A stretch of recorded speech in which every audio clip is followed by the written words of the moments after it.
Hi masters, అందరికీ నమస్కారము.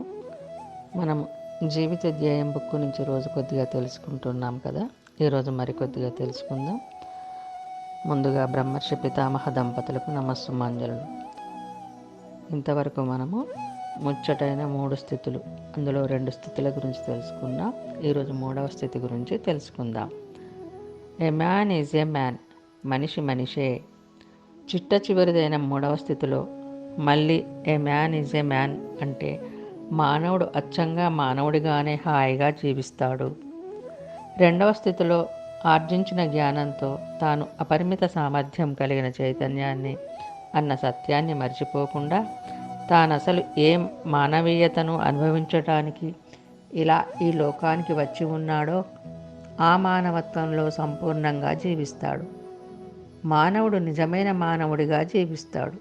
అంటే ఓ లేడీలా, పులిలా ఎలాగైతే స్వతసిద్ధంగా తమ సహజ గుణాలతో జీవిస్తున్నాయో అలాగే 3వ స్థితిలోని పరిణితి చెందిన మానవుడు కూడా తన సహజ సిద్ధమైన లక్షణాలతో హాయిగా జీవిస్తాడు. ఈ 3వ స్థితికి కోటి సూర్య ప్రకాశవంతమైన ప్రచండ తేజస్సు సామ్రాజ్యాధినేతగా పరిపాలిస్తే సునిశిత బుద్ధి మంత్రిగా వ్యవహరిస్తుంది. ఈ స్థితిలోని మానవుడిలో జీవితోత్సాహం ఉరకలేస్తూ ఉంటుంది. జీవించే విధానం సాహసోపేతంగా ఉంటుంది. ఆంతరంగిక సందేశంగా ఏ అనుభవాన్ని అయితే బలంగా కోరుకుంటున్నాడో ఆ అనుభవాన్ని అందిపుచ్చుకోవటంలో ఎలాంటి భయాలకు సందిగ్ధాలకు అవకాశం ఇయ్యడు. తాను ఎలా భగవంతుడో తన తోటివారు సైతం అలాగే భగవంతులన్న జ్ఞానంతో ఉన్నవాడు కనుక తన అనుభవాన్ని అందిపుచ్చుకోవటంలో తోటి దైవాంశాల వ్యక్తిగత ప్రయోజనాలకు భంగం కలగకుండా మాత్రం జాగ్రత్త వహిస్తాడు.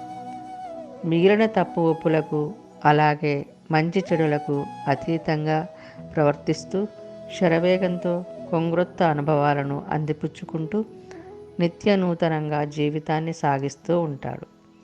మనం ఇలాంటి 3వ స్థితిలో జీవించిన తర్వాతనే ఈ భూమి మీదకు జన్మ తీసుకుని వచ్చిన అసలైన ప్రయోజనం సంపూర్ణంగా నెరవేరుతుంది.